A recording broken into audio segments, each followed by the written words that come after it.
Hello, welcome, come in and take a seat. I'll put the kettle on. Milk and 2 sugars, was it? Greetings. Greetings. Greetings. Ahoy there. Greetings. Greetings. Greetings. Greetings. Greetings. Greetings. Greetings. Greetings. Greetings. Greetings. Welcome to another episode of Porygondolier. Would you care for a nice cup of Earl Grey?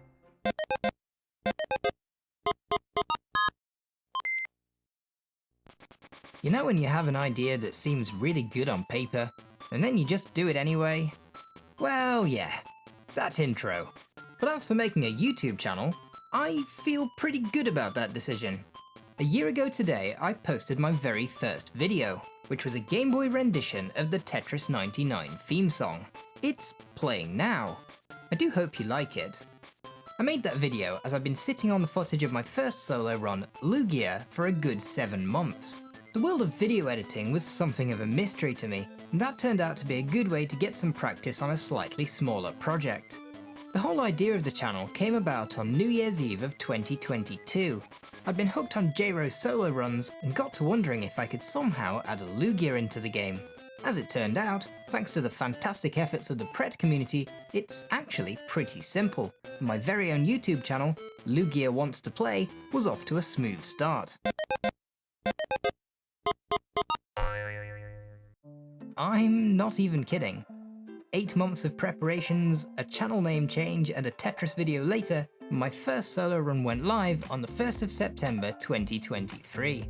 And yeah, it's pretty bad.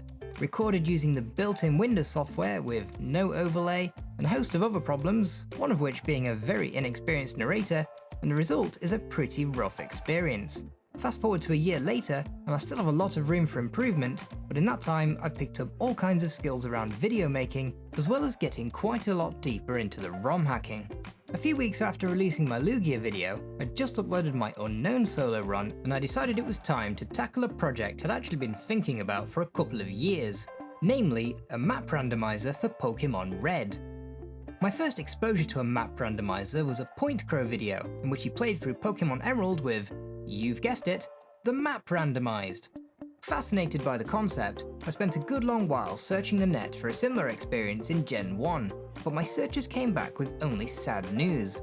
It took me around 2 weeks or so to put something together that works. The randomizer I made is largely Excel based, but relies on a few other tools and a good amount of duct tape. In case you're interested in how it all works, I'll have a video link down in the doobly-doo. Anyway, I played Pokemon Red with the map randomized, and then, as YouTuber people tend to do, I made a video. And it was around this time that I realised that Porygondolier was probably going to be a bit more than just solo runs. Stop me if you've heard this one, but this channel is all about ROM hacking. Blah, blah, blah. Solo runs will continue to be the core of my channel, but pretty much if it's got ROM hacking written on it, and it seems like fun, I'll probably give it a try. As I've been playing around with Pokemon Red, I've picked up enough know-how to add in things like signature moves, and more recently, I was able to do an Eevee run featuring random evolutions. And speaking of solo runs, after a few playthroughs, I started to get the feeling that Pokemon Red really ought to have some kind of super powerful boss. No, not you, Giovanni.